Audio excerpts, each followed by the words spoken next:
আমাদের মধ্যে অনেকেই নিরাপদে নিশ্চিন্তে বাড়িতে বসে কাজ করছি বা উপভোগ করছি কোনো টেলিভিশন প্রোগ্রাম বা অন্য যা কিছু সাধারণভাবে জীবনযাপন করছি। কিন্তু আমাদের এই দেশের নাগরিকদের একটা অংশ, একটা উল্লেখযোগ্য অংশ প্রতি মুহূর্তে ভয়, ত্রাসে সন্ত্রস্ত হয়ে রয়েছে। তাদের বাড়ি কেউ না এসে ভেঙে দেয়। পরপর কতগুলো ঘটনা ঘটে যাচ্ছে যাতে স্পষ্ট মনে হচ্ছে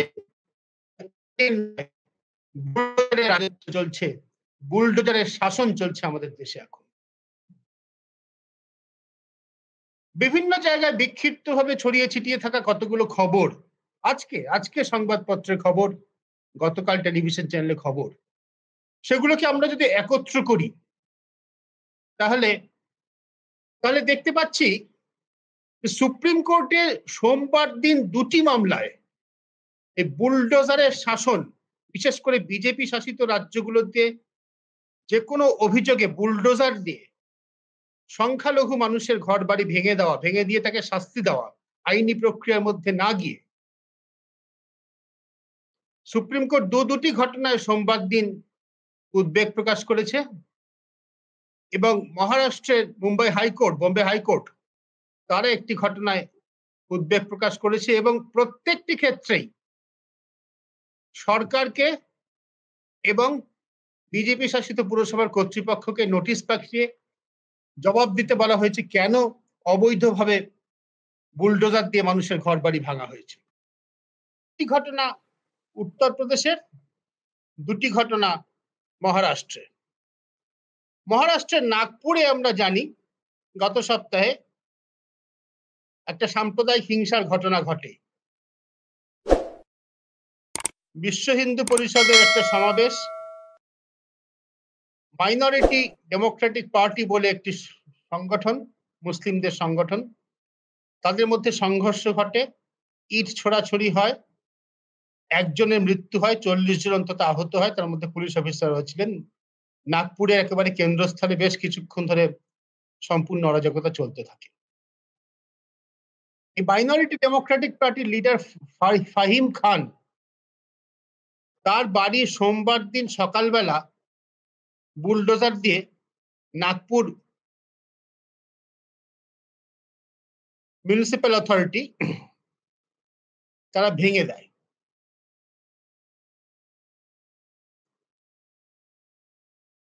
ব্যাপারটা কিরকম হয় আমরা সবাই জানি যে গত বছর নভেম্বর মাসে একের পর এক যখন বুলডোজার দিয়ে এরকম বিজেপি শাসিত রাজ্যে মানুষের ঘরবাড়ি ভেঙে তাকে শাস্তি দেওয়া হচ্ছে, আদালতের আইনের বিচার প্রক্রিয়ার মধ্যে না গিয়ে পুরসভা এবং সরকার, পুলিশ তারাই নিজেদের মতো করে মানুষকে শাস্তি দিচ্ছে, তখন গত বছর নভেম্বর মাসে একটা রায় সুপ্রিম কোর্ট এই বুলডোজার রুল, বুলডোজারের শাসন, তার বিরুদ্ধে রায় দেয়। সুপ্রিম কোর্ট সেই রায় অনেক কিছু বলে, তার মধ্যে একটা গুরুত্বপূর্ণ পয়েন্ট হচ্ছে এই যে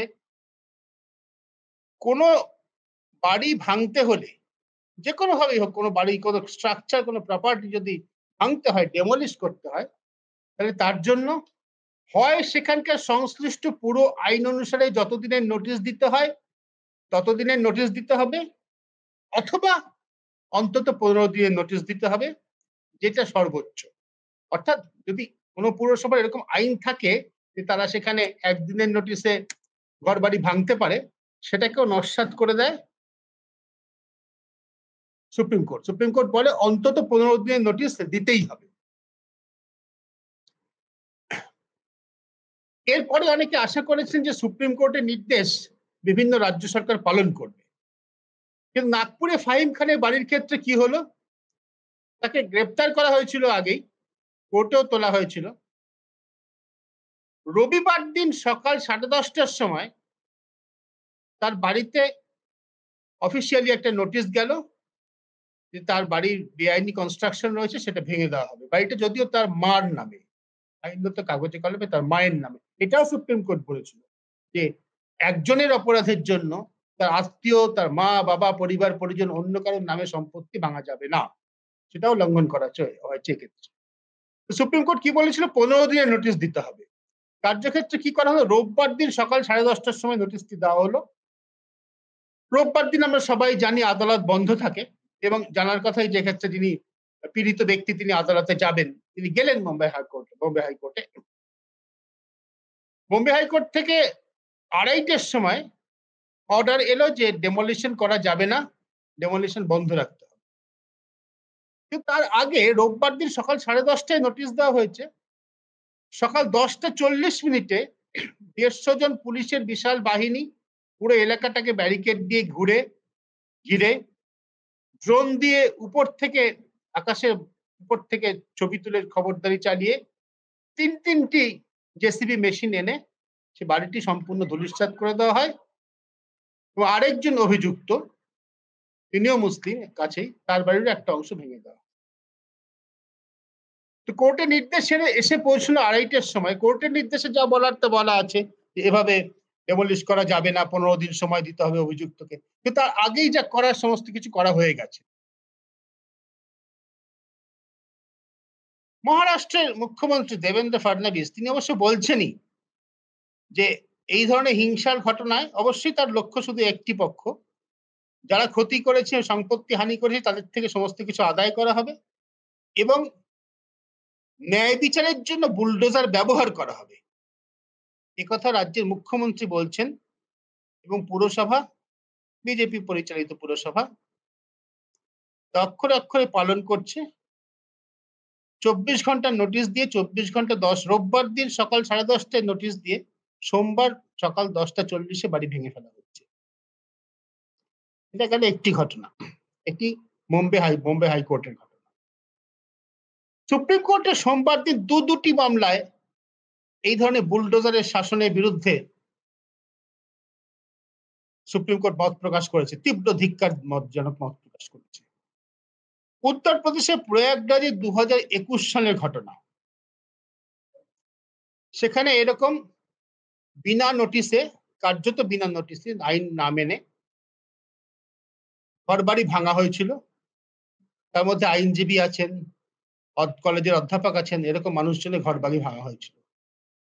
গড়াতে তাদের মামলা অবশ্যই সুপ্রিম কোর্টে পৌঁছায়। সোমবার দিন বিচারপতি এস ওকার নেতৃত্বাধীন ডিভিশন বেঞ্চ তারা বলছে যে যেভাবে বাড়ি ভাঙা হয়েছে, it shakes the conscience of the court.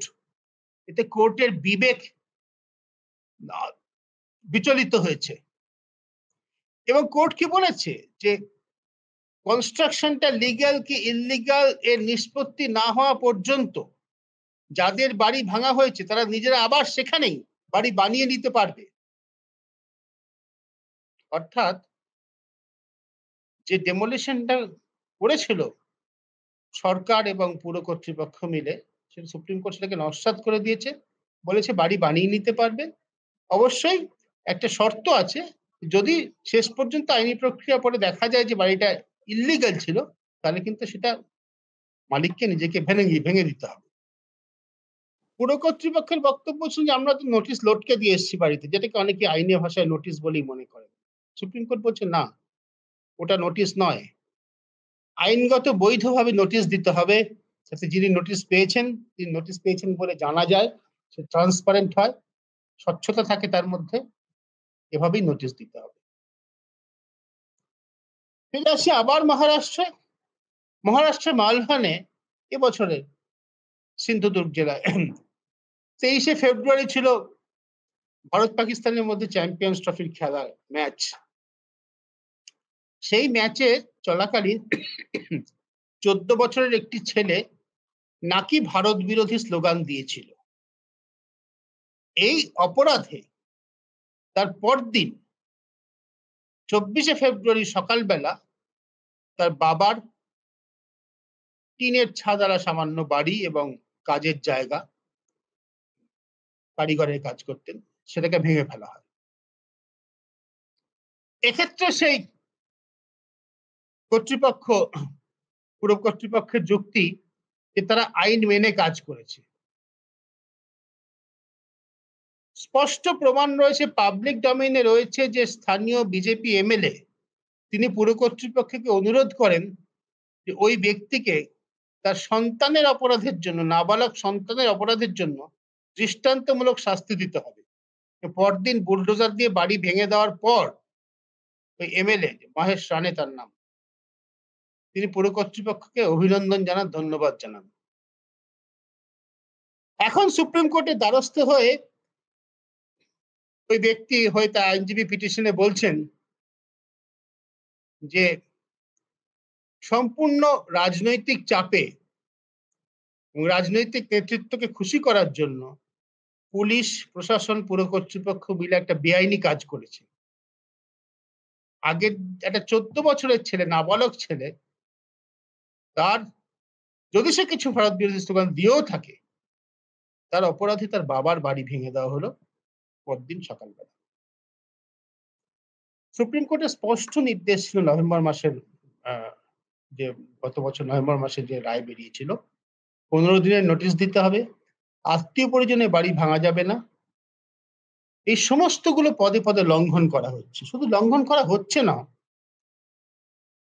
উত্তরপ্রদেশের, মহারাষ্ট্রের, গুজরাতের এসব রাজ্যে মুখ্যমন্ত্রী বলছেন, বারবার বলছেন, তারা দুর্বৃত্তদের শাস্তি দেওয়ার জন্য, তাদের প্রপার্টির সম্পত্তি ধ্বংস করার জন্য বুলডোজার ব্যবহার করবেন। এ প্রশ্ন করতে কি আজকে ভারতের সংবিধান শাসিত ভারত ভুলে গেছে যে শাস্তি দেওয়ার অধিকার আমাদের দেশে এক্সিকিউটিভের নেই, প্রশাসনের নেই? কোন রাজ্যের মুখ্যমন্ত্রী, এমনকি দেশের প্রধানমন্ত্রী পর্যন্ত কাউকে শাস্তি দিতে পারেন না। এক্সিকিউটিভ অভিযোগ করতে পারে, তদন্ত করতে পারে, শাস্তি দেওয়ার দায়, এখতিয়ার, একমাত্র হক আদালতে।